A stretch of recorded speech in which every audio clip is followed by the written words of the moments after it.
Recibimos, como le decíamos en los avances, a Joaquín Navajas, experto en ciencias del comportamiento, quien realizará la conferencia La ciencia detrás de nuestras decisiones. Bienvenido. Muchas gracias.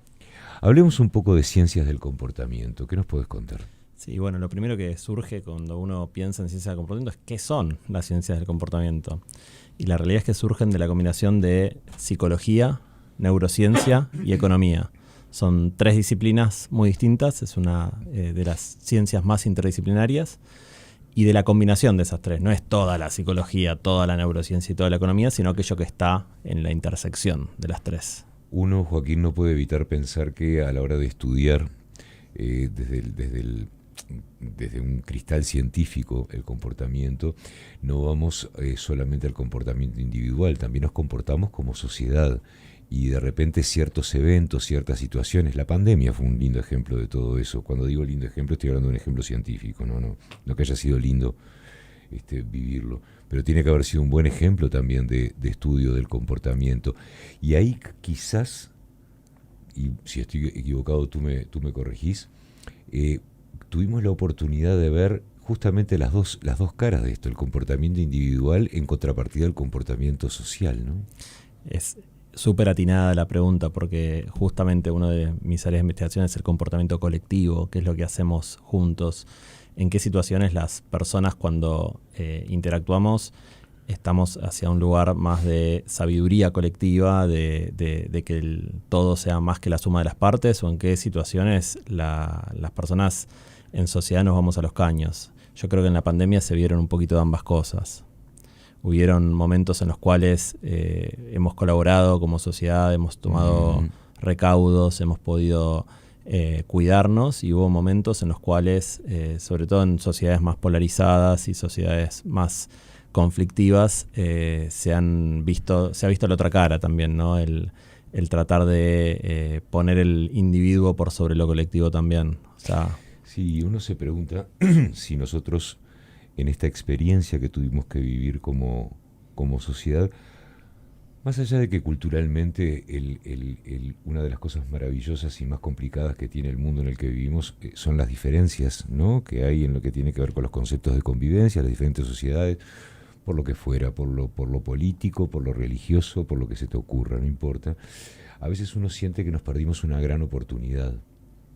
No de comportarnos como autómatas ni nada por el estilo, siempre manteniendo nuestra individualidad como seres, el poder haber aprendido realmente algo, porque fue mucho tiempo también, ¿no? Tuvimos tiempo para reflexionar, tuvimos tiempo para actuar, y no solamente eso, tuvimos también ejemplos de generosidad artística, de generosidad científica, de generosidad desde la más simple hasta la más compleja. Desde ya fue una oportunidad única que nos desafió a todos y a cada uno de nosotros, desde lo individual y desde lo colectivo. Yo siempre pienso que fue un momento de mucha introspección, de mirar hacia adentro y de parar la pelota y decir dónde estoy parado, dónde estoy viviendo en un lugar suficientemente adecuado para desarrollarme como persona, más allá de la lógica por ahí del trabajo que te lleva a estar en el día a día medio desatendiendo ese costado personal, sobre todo relacionado con el bienestar, ¿no? Fue un momento de mucha incertidumbre, mucha angustia, pero que a su vez nos dio la oportunidad de poder parar la pelota y pensar. A veces uno se pregunta si el futuro de la humanidad, más allá de que la política es el gran motor de nuestra convivencia y de nuestras decisiones, si el futuro de la supervivencia de la humanidad no estará en las manos de la ciencia. Y cuando hablo de la ciencia estoy hablando de todo el racimo de ciencias que nos acompañan, las que conocemos y las que no conocemos. Pero la ciencia como la estamos conociendo en los últimos tiempos, con personas como tú y otros colegas tuyos que nos la transmiten, no como la transmitían antes los científicos, de esa forma tan académica, sino más para todos, para comprender también de qué estamos hablando y cuánto influyen esas ciencias en nuestra vida. Es que es esencial, ¿no? O sea, es realmente importantísimo que los científicos dejemos ese rol paternalista de explicarle al ciudadano que no está formado en ciencia como si hubiera un desequilibrio enorme de acceso al conocimiento. La ciencia, bien explicada, es para todos, es para todas las personas. Todas las personas que quieran, ¿no? Y yo soy un creyente muy firme de que todas las personas con el contexto adecuado generan y despiertan esa curiosidad por el saber científico si se comunica para todas las personas. Hay que hacer un esfuerzo también de parte de los académicos en ir hacia ahí. Pero hay una nueva generación de académicos en ese sentido que de alguna manera comparten las diferentes disciplinas que encontramos dentro de la ciencia, porque son a veces los que no somos científicos no somos conscientes del interés que tienen todas las ciencias para nosotros, porque de alguna manera todo nace de la raíz humana, ¿no? Entonces esa raíz humana es la que hace que la ciencia tenga, o las ciencias tengan las diferentes importancias que tienen para nosotros. Quizás en un momento son más importantes unas que otras, pero no deja de ser importante. No, por supuesto, desde ya. A ver, creo que parte de la naturaleza humana que te referís incluye la curiosidad, ¿no? La idea de querer descubrir aquello que está alrededor nuestro y de tratar de interrogar ese mundo y darle un sentido al mundo en el que vivimos, haciéndonos preguntas y tratando de, con las mejores herramientas que tengamos, poder contestarlas. Obviamente esas herramientas van cambiando con el desarrollo tecnológico, y también con los paradigmas teóricos que pueden llegar a ir falsificando cosas que se creían antes y empezando a proponer nuevas ideas que quizás más adelante también vuelvan a ser falseadas y que con nuevos cambios de paradigma o nuevos cambios tecnológicos. Ahora, creo que una de las cosas lindas de la ciencia es que no da una respuesta definitiva, da una respuesta que es transitoria, como todo lo que sucede, ¿no? Si el día de mañana incluso los descubrimientos que nosotros hoy los creemos como verdaderos, viene un nuevo experimento y nos cuenta y nos dice eso que pensabas estaba mal, y un buen científico tiene que estar dispuesto a cambiar de opinión. Pero además no solamente a cambiar de opinión, es parte de... Si la ciencia no es dinámica, entonces estamos negando el universo también, de alguna manera, ¿no? Una dinámica natural que a nosotros nos rodea. Si la ciencia no es dinámica, como bien decís, de hecho se convierte en dogma, y ese es el problema. El problema también es que en contextos de alta incertidumbre, como los que vivimos, las personas también tenemos una tendencia a necesitar liderazgos fuertes y tendencias bien claras que nos digan, que nos expresen esos dogmas, ¿no? O sea, que nos digan esto es así porque es así, verdades reveladas, y la ciencia viene a romper un poco con todo eso y a mostrar que no vivimos en un mundo de blancos y negros, sino en un mundo con una belleza enorme en millones de escalas de grises. Y a veces quizás nos cuesta concientizar, comprender o aceptar que la ciencia como tal nace con nosotros como especie. Desde el momento que alguien decidió golpear dos piedras para hacer fuego, para calentarse y para cocinar, desde el momento que alguien armó una estrategia de cacería para poder comer, la ciencia nace con nosotros y forma parte de la naturaleza también. De alguna manera hay ciencia hasta la supervivencia de una hormiga, ¿no? 100%, desde ya. Tratar de darle sentido al entorno donde vivimos es hacer ciencia, y la ciencia es parte de lo que nos hace humanos. Tanto es así que cuando venimos a este mundo, cuando nacemos y empezamos a crecer, los niños, uno los puede pensar, los bebés y los niños, como pequeños científicos que tratan de entender el mundo a su alrededor, ¿no? Desde ya ese momento en el cual, por ejemplo, agarran las cosas de su mesa y las tiran al piso, y uno dice, ya es la enésima vez que lo tiraste al piso. Bueno, está tratando de entender la gravedad, por ejemplo, ¿no? Es un pequeño científico que está tratando de entender que las cosas cuando las suelto se caen. ¿Cómo lo hace? Experimentando. Sí, a veces el mundo adulto en ese sentido está tan viciado que no podemos entender que lo que está pasando para quien lo está protagonizando es maravilloso, ¿no? Es impresionante eso. La verdad es una enseñanza y hay que tener una humildad intelectual muy grande como para poder reconocer, apreciar y realmente disfrutar ese momento también. Joaquín, a la hora de estudiar ciencias del comportamiento, ¿podemos decir que los seres humanos somos dueños de nuestras decisiones? Sí, muy buena pregunta. Somos dueños de las decisiones, tomamos muchísimas, pero también tomamos muchísimas más decisiones de las que somos conscientes. Una persona normalmente cree que toma a lo largo de un día 5 o 10 decisiones, cuando en realidad está tomando del orden de miles de decisiones. En este momento estoy decidiendo qué palabra usar para comunicarme con vos, estoy decidiendo qué postura tener, estoy decidiendo si esto fuera una conversación de café, si mirar mi celular o no mirar mi celular mientras estamos conversando, desviar mi atención y eso a su vez generar alguna respuesta en vos o no. Creo que tratar de volvernos más conscientes de todas esas micro decisiones que tomamos es parte de lo que la ciencia del comportamiento viene a proponer. Te voy a hacer una pregunta entre paréntesis, porque, y es entre paréntesis, me voy a salir un poquito del tema, pero me quedo en el tema, porque habrás visto que el tema salud mental se ha tratado muchísimo en los últimos tiempos.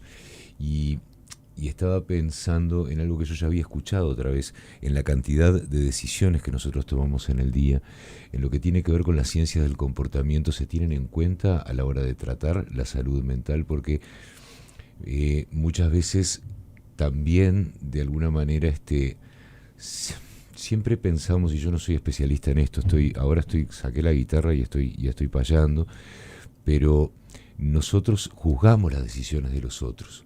Entonces, como esa persona no es funcional a mi concepto de lo que es funcional, yo ya le estoy declarando una especie de insanía mental. Y a veces tenemos que tratar de empezar a entender las decisiones de las otras personas. Y cuando esas decisiones dañan al protagonista o dañan también a quien está alrededor, bueno, ahí sí capaz que son disfuncionales. Pero ¿cuánto habría que tener en cuenta esta ciencia del comportamiento a la hora de tratar la salud mental? Es espectacular porque la psicología es una de las disciplinas que están dentro de la ciencia del comportamiento, la neurociencia también. Si bien la psicología clínica y lo que apunta a salud mental suele ser un poquito más de frontera con la ciencia del comportamiento, no están tan tradicionalmente metidas dentro de lo que es el centro de la ciencia del comportamiento, la salud mental es algo que es imposible descuidar como científico del comportamiento al momento de diseñar intervenciones o estudiar qué es lo que sucede a nivel individual o colectivo, ¿no? Y sobre eso que mencionabas, sobre la funcionalidad o disfuncionalidad de las personas con los llamados desórdenes de salud mental, muchas veces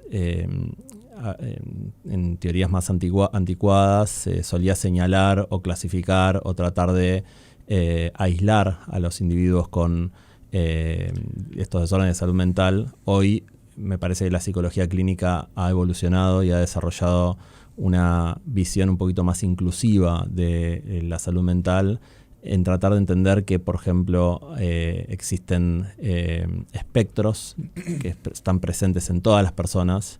Todos tenemos algún grado no trivial de esos espectros y justamente entender o reconceptualizar a los trastornos de salud mental, algunos, no todos otra vez, ¿no? Pero como espectros, eso nos permite ser un poquito más empáticos e inclusivos. No puedo evitar preguntarme, Joaquín, si a la hora de hablar tanto de salud mental como estamos hablando, quiere decir que todo este tipo de situaciones no solamente están más visibles, sino que están más presentes. Cuando están más presentes es porque más individuos están pasando por esas situaciones. Y a la hora de hablar de ellas, a la hora de tratarlas, uno se pregunta también si en esta época esto no formará parte también del proceso evolutivo del ser humano. Siempre cuando pensamos en procesos evolutivos, siempre pensamos en avances o en posturas del cuerpo, pero pocas veces tenemos en cuenta lo que pasa con nuestro pensamiento y con nuestro comportamiento. Es muy, muy interesante el comentario porque sin dudas, ¿no? A ver, yo creo que por un lado hay un aumento en algunas de los trastornos, por ejemplo, de ansiedad, depresión, trastornos del sueño. Hablamos de la pandemia hace un rato, eso fue un catalizador de todos estos cuadros. También hay más conciencia y menos estigma, entonces las personas pueden reportarlo sin sentirse discriminadas o dejó de ser un tema tabú, por lo tanto también hay mayor reporte, pero incluso corrigiendo por ese mayor reporte hay un aumento genuino. La pregunta del millón es ¿por qué? Creo que esbozaste una hipótesis muy interesante, que es que tiene que ver con nuestra evolución y nuestra adaptación al entorno. En un entorno más incierto, por ejemplo, tiene sentido ser más ansioso. Eso es así. La ansiedad uno lo piensa como algo negativo, algo que tiene que ocultar, que tiene que disminuir al mínimo. La ansiedad bien entendida es funcional. La ansiedad nos prepara. Puede ser productiva. Exactamente, nos prepara para los peligros. Todas las emociones tienen un sentido de ser, y el sentido de la ansiedad es prepararnos para lo incierto. Entonces, si en este momento estamos viviendo un momento de transición, un momento de cambios radicales en la organización de nuestro alrededor, tiene sentido que vayamos adaptándonos hacia eso. Vos sos muy joven, pero estaba pensando que nosotros muchas veces podemos, los que estamos por fuera, podemos ver siempre que hablo de la ciencia, te aclaro a ti, que creo que ya no te lo tengo que aclarar, y le aclaro a la audiencia que estoy hablando de todas las ciencias, todo lo que abarca, ¿verdad? Siempre podemos ver a la ciencia como un gran solucionador de todo, de forma instantánea, y a veces la ciencia, por ahí es cuando se marca la diferencia de edad, puede ser como ese tío que había en la familia que a vos se te rompía el autito a cuerda y decías, tío, se me rompió el autito, y dice, dame un ratito que yo te lo arreglo. Necesitamos, a veces la ciencia hay que darle también ese ratito, porque uno se pregunta cuánto puede solucionar la ciencia también. ¿Podemos llegar a poner nuestra fe también en la ciencia? Es realmente, bueno, primero que gracias por lo de la edad, segundo que yo creo que ese tío que viene y soluciona las cosas necesita ese ratito, y la ciencia en este momento está yendo hacia una aceleración cada vez mayor. Digamos, la ciencia está hecha por personas, y en las personas que viven en un mundo acelerado producen también científicos que viven en un mundo acelerado y ciencia acelerada, que no siempre es la mejor.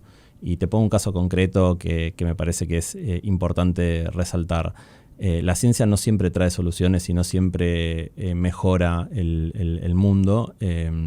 Hay preocupaciones muy graves sobre cómo el desarrollo científico, en lo que es el desarrollo de la inteligencia artificial, puede llegar a traer consecuencias en la organización del mundo en el que vivimos, ¿no? Si va a traer bienestar, y hay grandes oportunidades para que eso suceda, que la inteligencia artificial nos ayuda a curar nuevas enfermedades y un montón de beneficios, y también hay lugares para catástrofes mundiales que se desarrollan en un contexto en el que hoy, mientras estamos hablando, gobiernos y empresas están trabajando sin parar en una carrera parecida a la carrera nuclear del siglo XX, sí, por desarrollar una inteligencia artificial general. Entonces, quién llega primero y cuáles son las consecuencias de eso, no sabemos qué es lo que va a pasar. Tiene más preponderancia esto.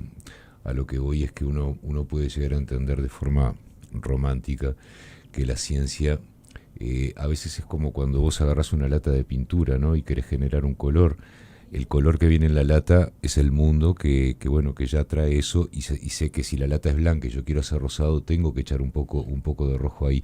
A veces parecería que todavía no metimos el palito y mezclamos bien para que la ciencia trabaje de alguna manera en lo que tiene que ver en una especie como de sinfonía con la naturaleza, con el hábitat que tenemos, con el hábitat que tenemos, para decir, bueno, esto es lo que a nosotros nos tocó. Tenemos que trabajar en conjunción con esto para que realmente sí la Tierra sea un lugar mejor.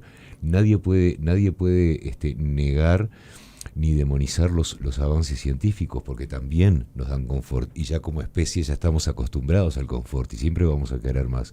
Pero a veces son los niveles de confort también, cuáles son y hasta dónde queremos llegar con ellos. Desde ya, o sea, no podría coincidir más de que el nivel de confort que tenemos es un nivel que puede seguir mejorando y que podemos seguir alargando las vidas, podemos seguir curando enfermedades, reduciendo el dolor, la desigualdad, la pobreza y un montón de problemas en distintos lugares del mundo, y eso se puede hacer con avances científicos y avances tecnológicos, pero es una moneda que tiene dos caras.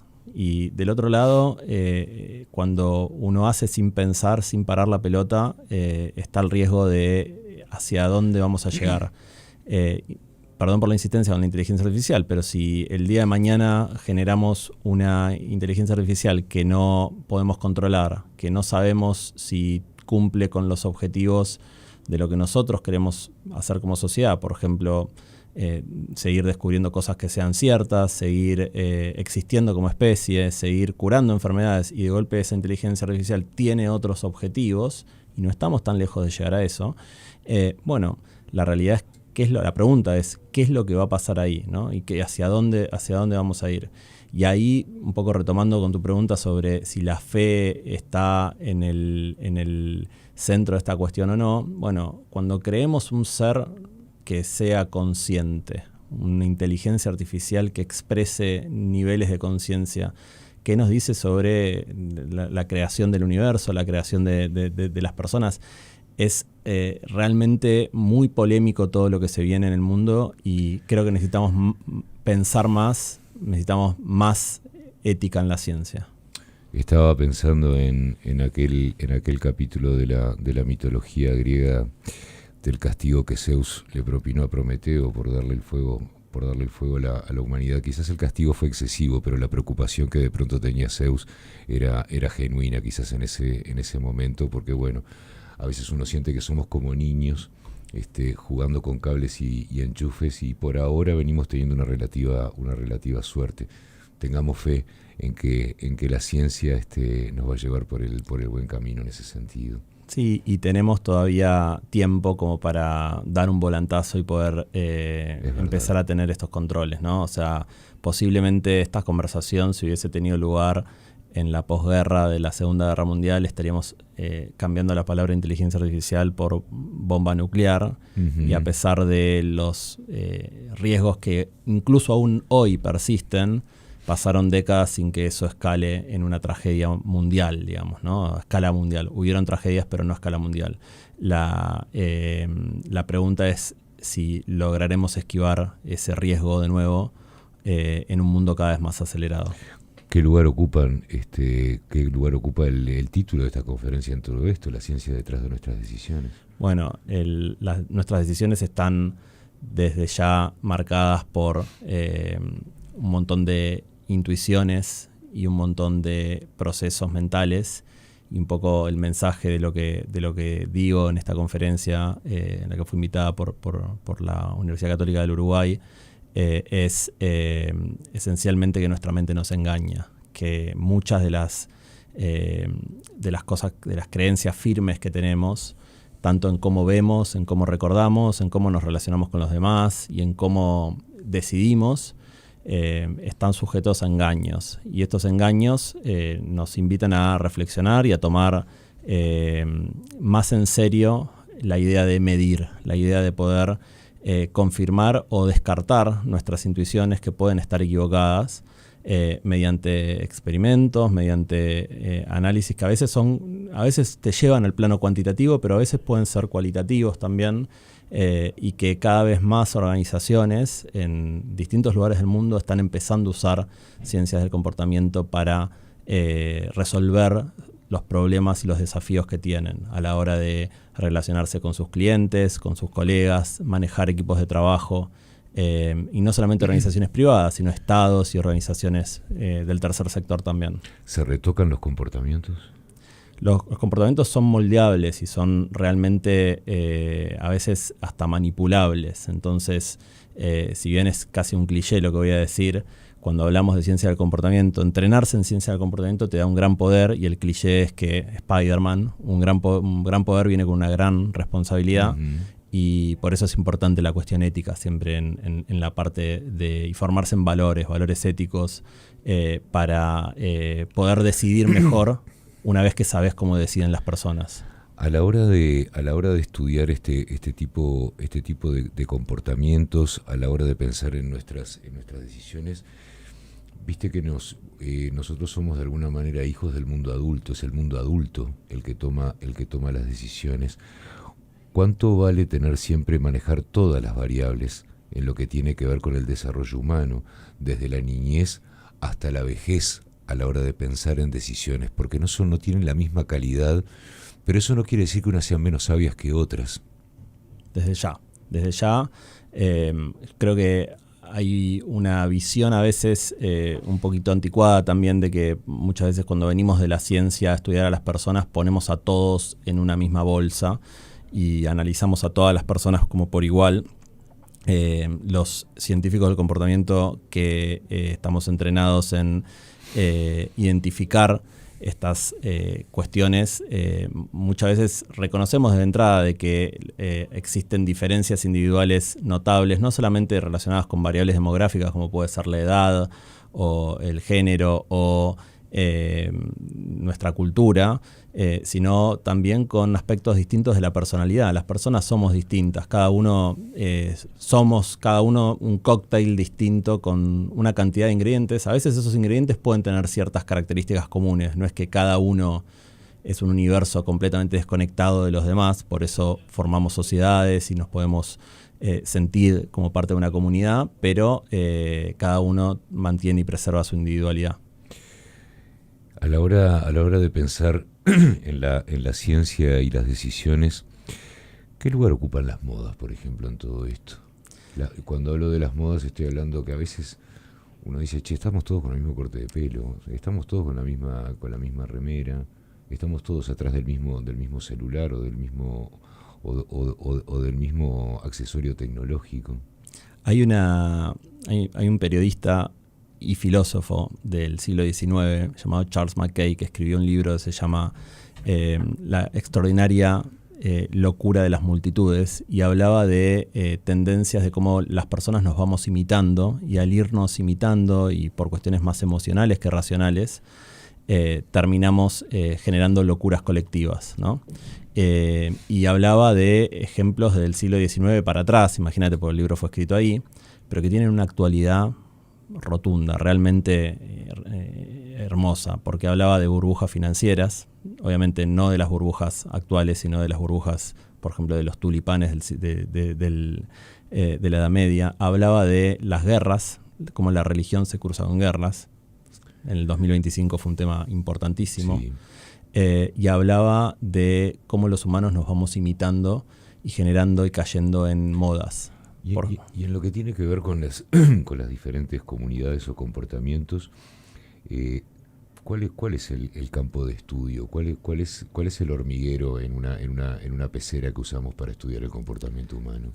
Muy buena pregunta. La parte del comportamiento humano se estudia por distintas metodologías que van desde experimentos más controlados de laboratorio, en los cuales vienen personas a un laboratorio completamente artificial, ¿no? Que podría ser no muy distinto a un estudio de grabación, donde en situaciones muy controladas se les presentan estímulos o imágenes o contestan o dan sus opiniones, hasta situaciones un poquito más descontroladas, pero más realistas y ecológicas. La parte que sea descontrolada permite ganar en realismo, en acercarse a cómo funciona la realidad.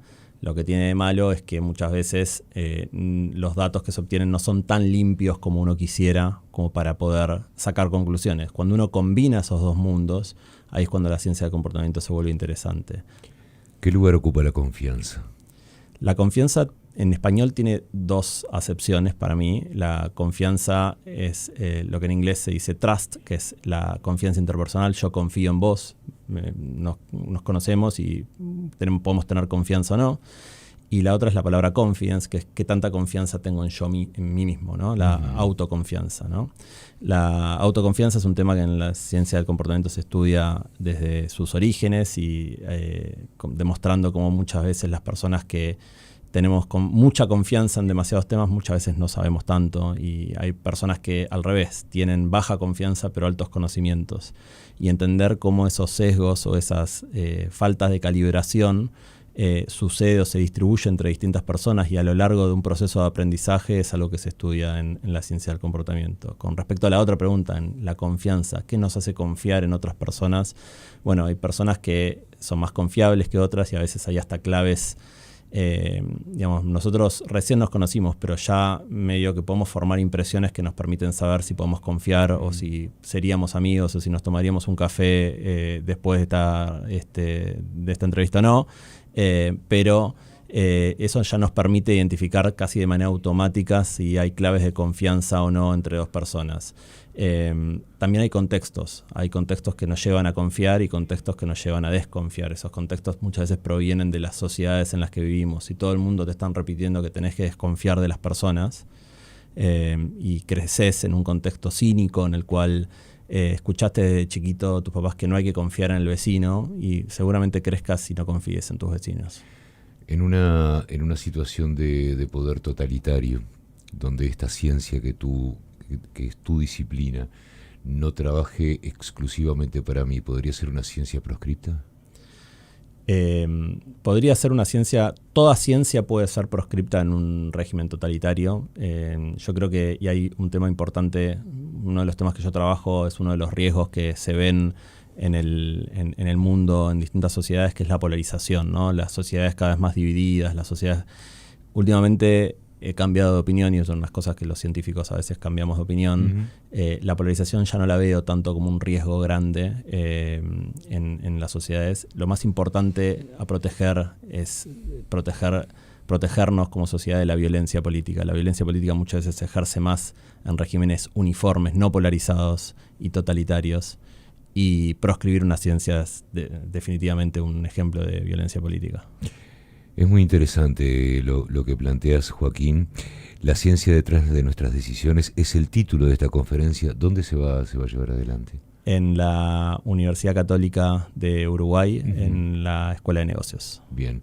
¿Es para todos? ¿Podemos asistir todos? ¿Es para algunos? Contanos un poquito quiénes pueden asistir. Es una actividad abierta a todo público, organizada. Yo soy profesor en la Universidad Torcuato Di Tella de la Ciudad de Buenos Aires, dirijo ahí la licenciatura en Ciencias del Comportamiento y fui invitado por la UCU a participar de este encuentro. Muy bien. ¿Tenés idea de cómo hacemos para poder asistir?